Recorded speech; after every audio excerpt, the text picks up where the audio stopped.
Quando eu era meninota, o meu pai, Rafael Chaparro, ele viu redações minhas e ele achou que eu tinha muito jeito para escrever. Na época, inclusive, era muito boa aluna de matemática, mas ele começou a ver que eu era boa em redação. E ele começou a incentivar. Ele disse assim, você dá para escrever. E aí apareceu, eu sou nascida na cidade de São Paulo, apareceu lá um concurso de contos infantis.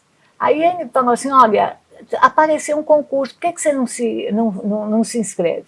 Eu me inscrevi como menina, sem me importar, e ganhei o primeiro lugar. Aí depois, quando eu tinha 17 anos, ele continuou me incentivando. Eu escrevi, inclusive, 3 anos a página da mulher no Jornal de São Paulo. E periodicamente eu escrevia, era minha, uma página inteira, página da mulher. E aí depois, quando eu tinha 17 anos, eu fiz porque o primeiro foi pela TV Record, o outro foi pelo Diário de São Paulo, um jornal da época. E eu também ganhei o primeiro lugar.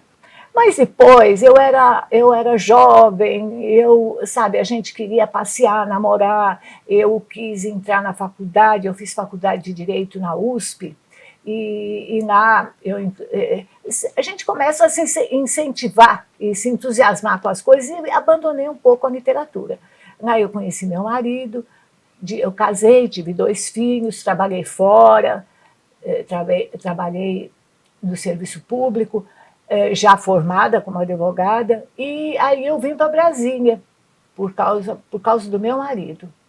E aqui fiquei, por sinal, hoje, está fazendo 35 anos que eu fui para o Lago Norte, que eu amo o Lago Norte, acho o melhor lugar do mundo para se viver. Então, e aí eu fiquei. Então, nesse negócio de criar filho, de ter que trabalhar, e eu parei com a literatura. De vez em quando eu escrevi nas férias um conto ou outro. Quando eu me aposentei, eu fiquei uns tempos que eu me dediquei muito à igreja, mas depois eu comecei a ter vontade e voltei à literatura. E escrevi o Duzinda. E eu, para reiniciar, eu quis escrever a história da Duzinda, porque quando eu saí de São Paulo, em 1980, que a história se passou na cidade de São Paulo, lá no meu bairro do Tatuapé. E essa história tinha acontecido na década de 30. E as pessoas que a conheceram ainda lembravam da história da Duzinda. Eu falei assim, não, isso é uma história forte, né? E eu comecei a escrever. Além de tudo, é violência psicológica contra a mulher. E eu publiquei na editora Tesauros, e incentivado pelo João Carlos Taveira e pelo Vitor Alegria, eu também me inscrevi no FAC e tive a felicidade, a graça de Deus, de também ser contemplada. Fui contemplada novamente depois no FAC. Essa primeira me abriu as portas da mídia e foi muito bom para a minha carreira literária. Inclusive, começou a me incentivar, que eu falei assim, aquilo não é uma coisa de criança, né? Acho que não, você sabe que tudo o que é feito aqui em Brasília é muito difícil, né? Mas a gente tem que lutar, né? E por mais que as pessoas como o Linhares e o Vitor e o Tagore, que agora eu estou na editora do Tagore, incentivam aqui para Brasília, é muito difícil, é tudo muito difícil. E eu comecei. E aí eu comecei a escrever. E esse meu livro do Zinga já está na 6ª edição. Eu tenho tradução dele no inglês e no espanhol, e as traduções estão em 3ª edição. E ele tem audiolivro, ele tem e-book também. E assim eu fui. Esse é o do Zinga, né? Esse é o audiolivro, e esses 2 são a tradução deles em inglês e em espanhol. Depois eu fui e fiz o Ministério do Absurdo. Posteriormente eu fiz o Pesadelos e Contos, que é este livro aqui. E ele tem também em audiolivro. E Ele também tem, eu não trouxe, mas ele tem tradução em inglês e espanhol. Estão ainda na primeira edição, o Pesadelo já está na segunda edição, já indo para a terceira, e assim é. Assim eu fui fazendo a minha carreira e ganhei muitos prêmios, com a graça de Deus. FAC eu consegui ganhar 3 vezes.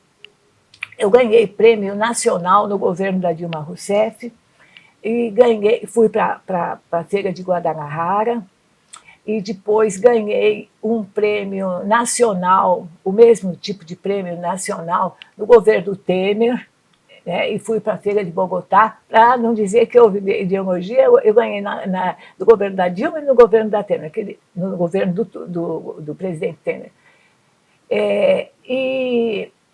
E depois, posteriormente, o Ministério da Mulher também me deu uma premiação nacional. E tenho ganho do Ministério da Cultura, eu tenho ganho assim, muitas honrarias e muitos prêmios. E, graças a Deus, de vez em quando a mídia me prestigia. E assim vai. Olha, eu já tive em 7 feiras internacionais. E eu tive... A primeira foi em Buenos Aires, a segunda foi em Miami, a terceira foi em Nova York, a quarta também foi em Nova York, a terceira eu fui com uma delegação chefiada pelo Tagore. E o Marcos Linhares fazia parte também dessa delegação. E foi muito bom aquela viagem, aquela feira. Todas feiras internacionais. Depois eu fui para Guadalajara, como eu já citei anteriormente, porque eu ganhei o prêmio. Depois eu tive em Bogotá e depois eu tive em Frankfurt, na Alemanha, que foi muito boa também essa feira. Aliás, todas elas foram. Foi muito bom. Você sabe, a participação do Brasil, a literatura brasileira ainda não tem um nome expressivo mundialmente, né? Mas a gente tem que dar os primeiros passos, né? Ninguém sai andando se não dá o primeiro passo. Então a gente vai dando, mas dentro dessa expectativa que a gente tem que ir com essa expectativa, eu acho muito bom, sabe? Eu acho muito bom a participação da gente, que há uma receptividade deles. Aí, aos poucos eles vão se acostumando com a nossa literatura.